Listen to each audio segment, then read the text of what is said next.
the country, I think you could probably make a pretty interesting case that there's a fissure running through the expectation of what happens when we elevate safety and feelings to a level of primacy. I think it creates a real disconnect that people are struggling to parse. Well, wait a second. Are you saying that safety isn't the most important thing ever? I'm saying that everybody wants to go home safe at the end of the day. Safety always would be a delightful bromide, a wise platitude. Safety first is the stuff of idiocy. It allows us to begin to believe that somebody other than us might care more about our well-being than we do. And the minute we buy into that nonsense, then we embrace the warm grip of complacency. So no, safety is not the enemy, but if you make it the priority, then let's just wrap ourselves in bubble pack and drive at speeds approaching 5 miles an hour and never assume anything that could ever be confused with risk. That is really deep. When you say safety first, you're assuming. No, this is one of the many unarticulated assumptions that govern our society, and no one ever examines them in the light of day, and you just did. So when you say safety, explain that a little bit more. When you say safety first, you're assuming that someone out there cares more about your well-being than you do. Mm-hmm.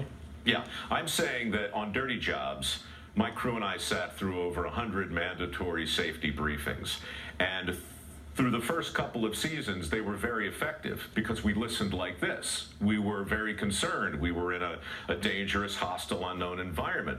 But over time, the big safety first placards and the mandatory boxes that you have to check and the lockout tagout procedures, these things start to sound like the teacher in Charlie Brown, right? It's wah, wah, wah, wah, wah.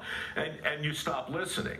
So the unintended consequence of telling you that nothing is more important than your safety is the very dynamic that leads people to walk across Fifth Avenue when the little man says walk, instead of looking both ways. Exactly. It's not a coincidence that the most dangerous intersections in the world are intersections that have signs that tell you when to walk. So again, we've talked about this with the minimum wage, we've talked about it with a lot of different things, but the unintended consequences of magnifying a virtue to a place it doesn't deserve to occupy will always come back to kick us in the throat. Really deep. So are there safety briefings on your new show? You've got one of the biggest digital shows that's ever been. How much safety is in that show? Well, safety, like I said, is always present in everything I've done. Dirty job, somebody's got to do it. Returning the favor. I mean, we always focus on going home in one piece. But part of doing that in my world is to say safety third.